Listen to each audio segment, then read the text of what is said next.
Good morning. Here we are, Fellowship Day 157. Last time I spoke to you, it was a Wednesday on day 154. No recordings on the Thursday, the Friday or the Monday for days 155, 156 and 157. I seem to be up and down like a yo-yo with my promise and attempts to be here daily. But after last Wednesday's recording, I got a message from my wife saying that our daughter had a persistent cough at nursery, and that the nursery didn't want to take any chances. They wanted us to come and get her, take her home. Depending on when you're listening to this, you won't win any prizes for guessing what the concern was. Namely, the nursery didn't want to take chances, and certainly we didn't, that my daughter might have picked up COVID and therefore be infectious to other kids around her.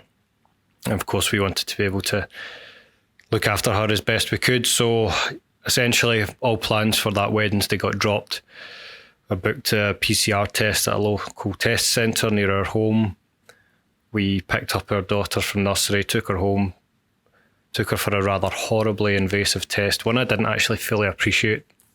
Like many things, didn't fully appreciate it until I had to do it myself, for a number of reasons. Firstly, it wasn't a very nice experience, to say the least, to take essentially a cotton bud swab and dance it around the back of my daughter's throat as she quietly but bravely gagged without crying, and then had to do the same thing again in her nose, up till I could feel the push against the cartilage.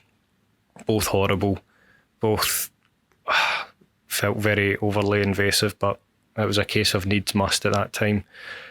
Thankfully, within the day, within 24 hours, we got a test result back saying that it was negative.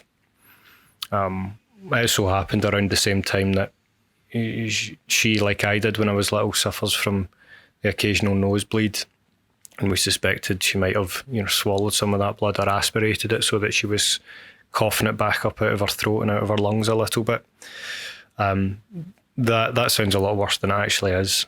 But in any case, Dingo is my phone.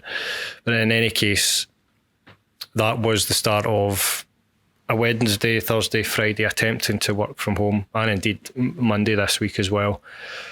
Made that decision just so that the disruption was minimal. I could spend as much time with my daughter, with my family, helping out at home as I could before coming back into the office.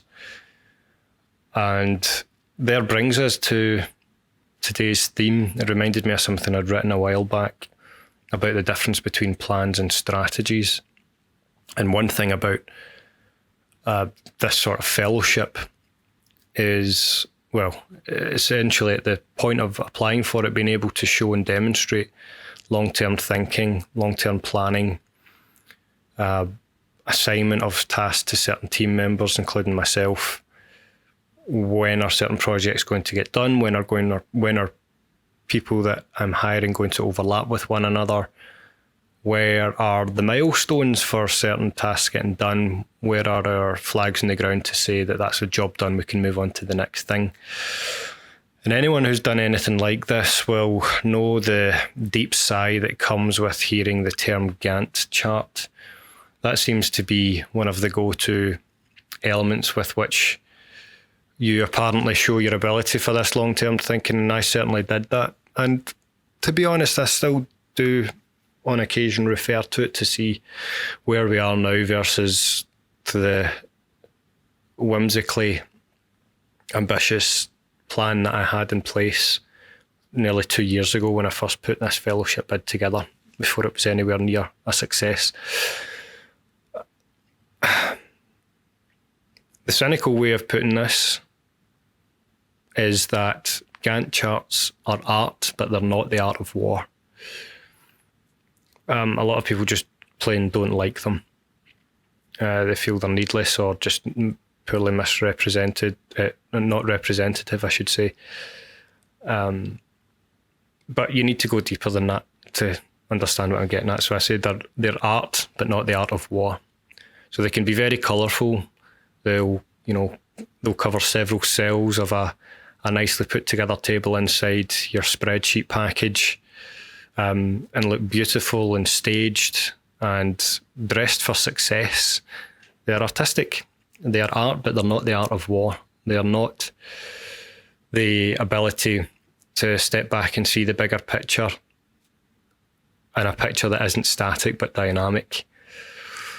Plans are good if outside factors don't change around you, but things change all the time. And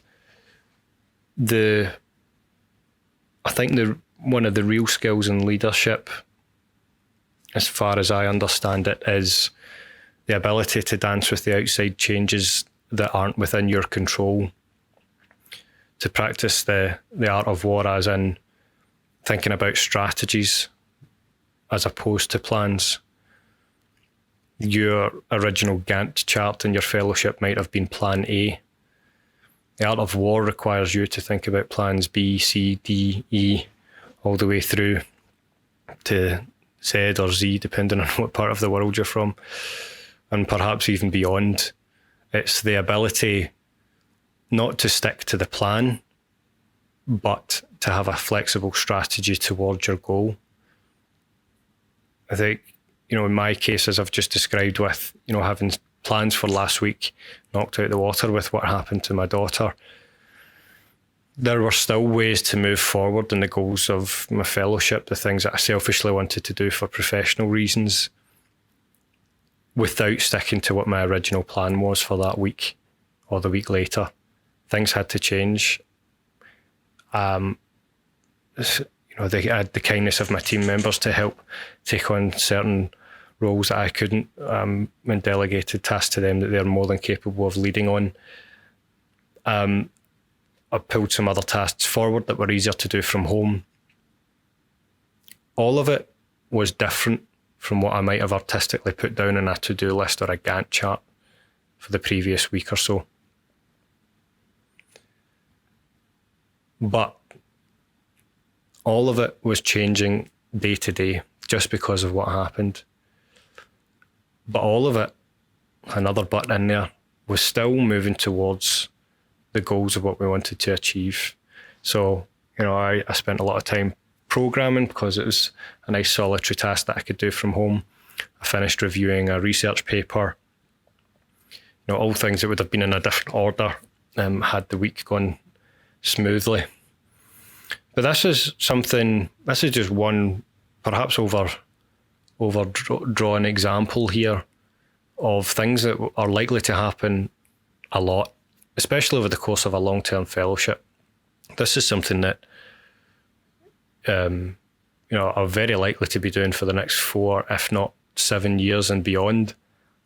That's very long-term. That's longer than many people have got left to live, to put it over dramatically. And so in that time, given that it's a long time, the chances are relatively high that more of these unexpected changes from the outside, the uncontrolled factors, are going to influence what I thought the plan was and what we as a team could achieve. But all the while, underneath what looks like a stationary plan is a dynamic strategy. And it's with that dynamism, that ability to dance with the change, that you can always move forward, even if it's not in a straight line. So perhaps that's the thing to consider today. How can you keep moving forward, even if it's not in the straight line that you originally drew? Have a good day. We'll see you again tomorrow, I hope. If you like what you're hearing on the podcast, head over to the website, where not only will you find the written blog versions of these podcasts, you'll find my leadership blog series, the daily thought series, and information about my book on managing the imposter phenomenon. We also have even more free resources and webinars linked to the YouTube channel. So head on over to dr-marc-reid.com. That's dr-marc with a C -reid.com.